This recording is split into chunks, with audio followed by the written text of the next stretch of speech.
more and better than any African in the whole of the Western world and contributed more to their publications over the years, didn't think it was necessary to consult anyone to elect me head of the group.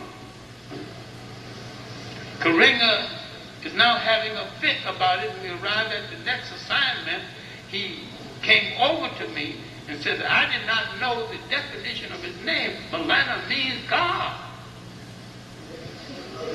And he resented the fact that I arrived in a car and the rest of them was on a bus.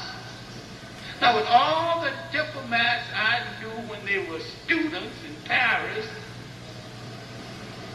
and with my connection in Dakar, even the beggars know me by first name.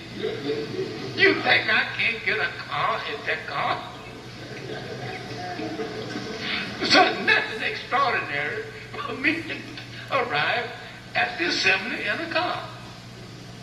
His number one lady, a Mexican, in shawls, very beautiful decorative shawls. But the Africans don't like women in shawls, period. With her camera taking the pictures of the legislative council, no permission, and the pictures of all the people attending the conference. We don't know what she's going to do with those pictures. Karinga telling her what pictures to take, make sure she don't miss nobody. Now, Karinga has a catalog of everybody who attended that conference, but no permission. His Husia is a poor rewrite of ancient African talk, text. This man has never accounted to us for this betrayal. He writes a mission statement.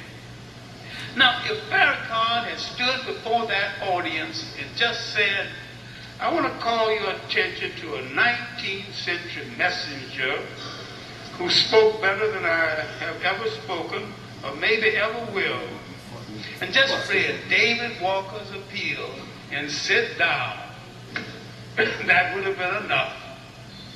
For David Walker said more than Farrakhan ever have said or ever will say.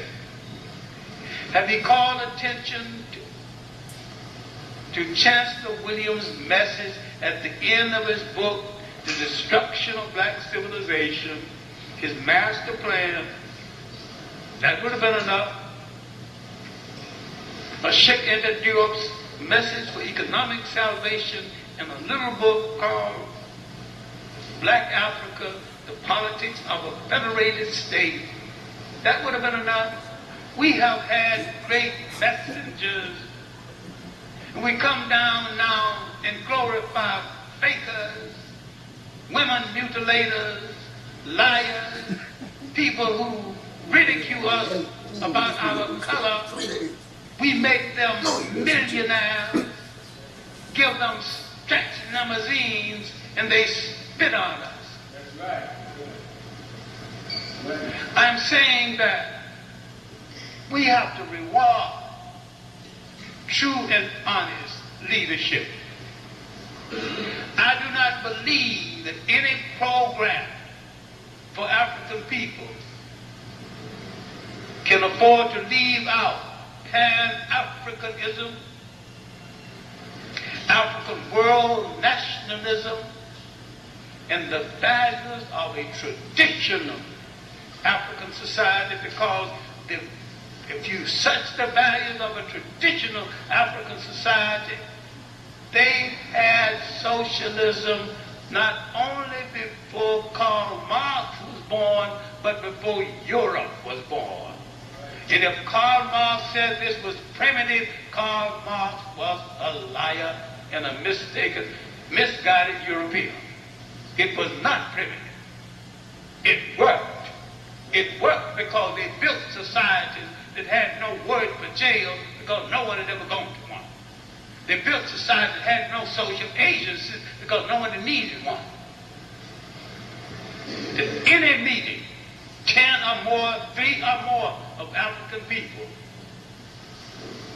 if Africa is not brought into proper focus, in relationship to the African people of the world, the meeting is out of order. And any meeting that accepts us as a minority is out of order.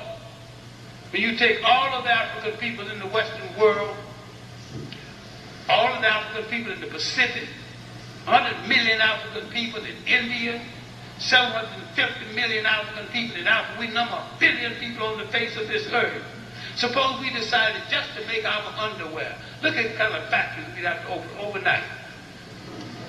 Just underwear. Then now, next let's start to make our shoes. We can employ 2/3 of our people just taking care of each other. All we have to do is to turn to each other.